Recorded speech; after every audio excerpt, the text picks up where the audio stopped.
લોકસભાની ચૂંટણીને લઈને વડોદરા શહેર ભાજપ કાર્યાલય ખાતે ભાજપની ક્લસ્ટર બેઠક યોજાઈ। ભાજપે લોકસભાની ચૂંટણીની તૈયારીઓ શરૂ કરી દીધી છે। વડોદરા શહેર ભાજપ કાર્યાલય ખાતે લોકસભા ચૂંટણીને લઈને ભાજપની મહત્વપૂર્ણ ક્લસ્ટર બેઠક યોજાઈ। બેઠકમાં ક્લસ્ટર પ્રભારી પ્રદીપસિંહ જડેજા, પ્રદેશ ઉપપ્રમુખ ગોવર્ધન જડફડિયા, લોકસભા પ્રભારી ભરતસિંહ પરમાર, લોકસભા સંયોજક ભરત શાહ બેઠકમાં હાજર રહ્યા। શહેર ભાજપ પ્રમુખ ડોક્ટર વિજય શાહ, સાંસદ રંજનબેન ભટ્ટ, વડોદરા જિલ્લા ભાજપ પ્રમુખ સતીશ નિશાળિયા પણ બેઠકમાં હાજર રહ્યા। વડોદરા લોકસભામાં આવતી 7 વિધાનસભાના ચૂંટાયેલા પ્રતિનિધિઓ સંગઠનના હોદ્દેદારો સાથે બેઠકમાં હાજર રહ્યા। બેઠકમાં લોકસભાની ચૂંટણીને લઈને આગામી કાર્યક્રમોની ચર્ચા કરવામાં આવશે। પ્રદીપસિંહ જડેજા લોકસભા બેઠકમાં 5 લાખથી વધુ મતથી જીતવા માટે આહવાન કરશે।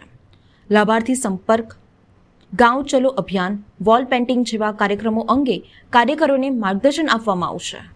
આગામી 2024ની સમગ્ર દેશમાં યોજાનારી લોકસભા ચૂંટણીમાં વડોદરા સંસદીય મતક્ષેત્રના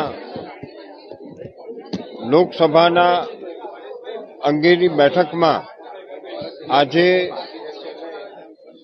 મધ્ય ઝોનના આપણા ઇન્ચાર્જ ગોરધનભાઈ ઝડફિયા, આ સીટના પ્રભારી ભરતસિંહભાઈ પરમાર, આ સીટના સંયોજક ભરતભાઈ શાહ તેમજ વડોદરા શહેર અને વડોદરા જિલ્લાના મુખ્ય કાર્યકર્તાઓની વચ્ચે ફિર એક બાર મોદી સરકાર ગુજરાતમાં 26 સીટ ભારતીય જનતા પાર્ટીની 5 લાખ કરતા વધારે પ્રચંડ વિજય બને એ માટેના આયોજન કરવા માટે આજે અહીંયા બધા એકત્રિત થયા છીએ અને આ ચૂંટણીમાં માત્ર 26માંથી 26 નથી મેળવવાના, પરંતુ ભારત એ મોદી સાહેબના નેતૃત્વ હેઠળ વિશ્વની 3જી મહાસત્તા બનવા જઈ રહી છે।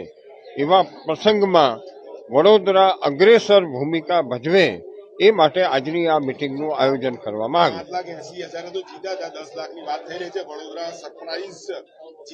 વડોદરામાં પ્રચંડ અને ભવ્ય વિજય મોદી સાહેબના નેતૃત્વ હેઠળ મળવાનો।